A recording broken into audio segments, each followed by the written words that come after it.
Estudiosos internautas, vamos hoje ver a posição 3 da fórmula da oração.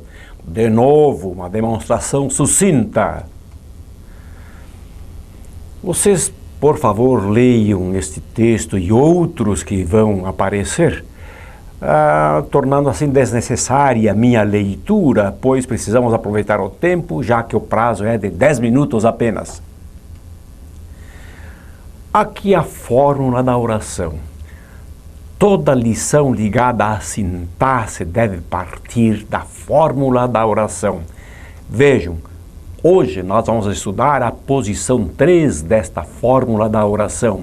É o nome 3, o complemento verbal, ou então aquele determinante predicativo, como nós vamos ver.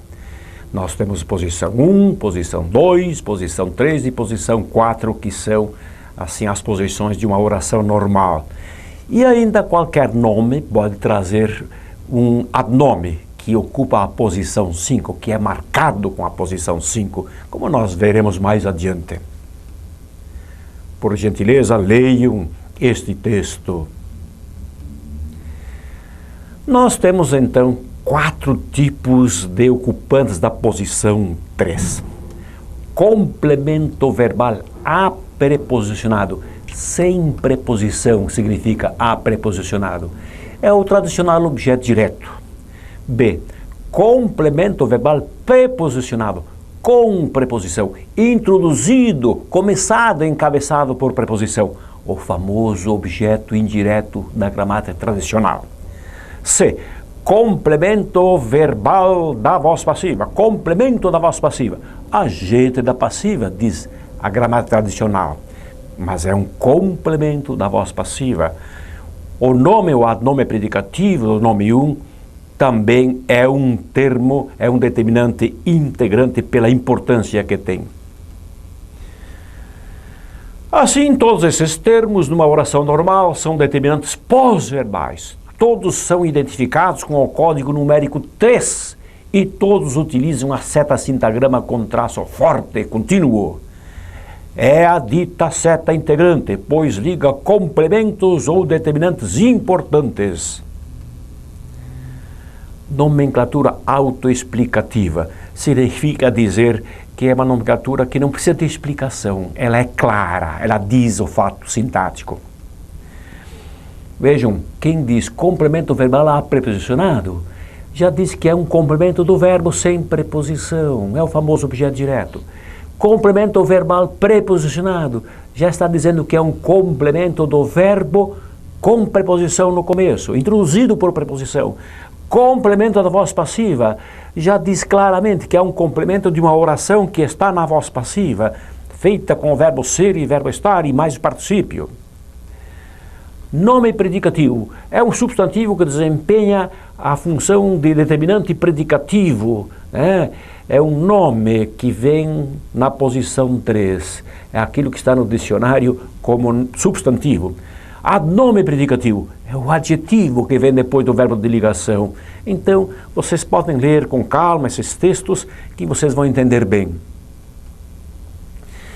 Mas é com a exemplificação que nós vamos deixar tudo isto claro.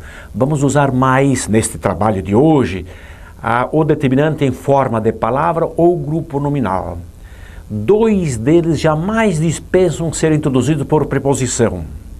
Observe a elucidação dos sintagramas.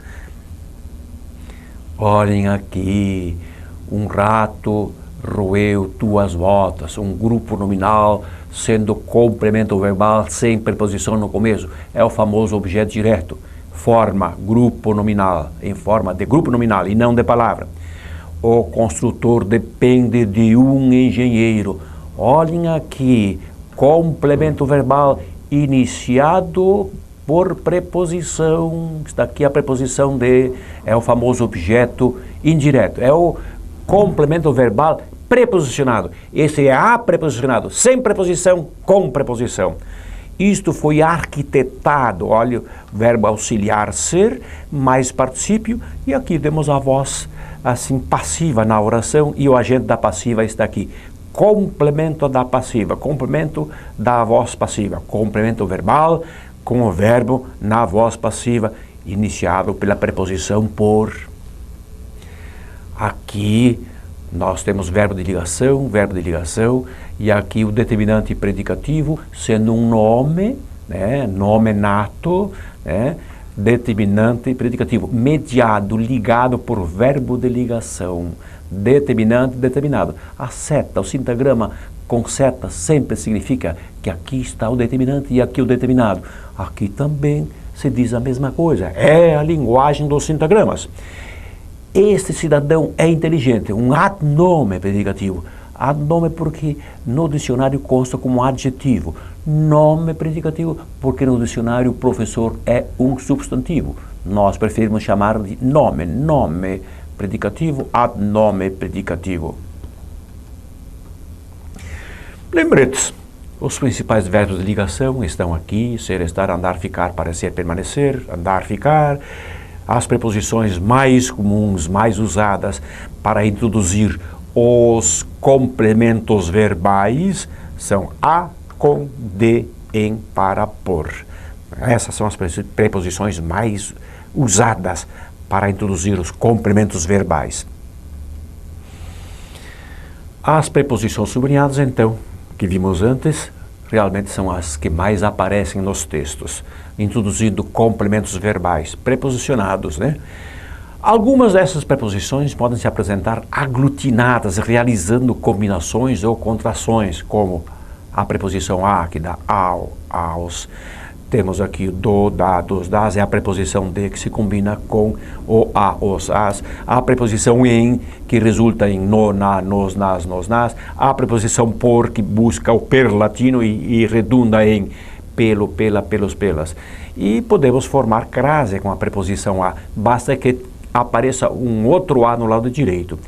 Em todas essas situações, a preposição continua sendo introdutora do determinante focalizado, que nós estamos estudando hoje, que é o determinante 3.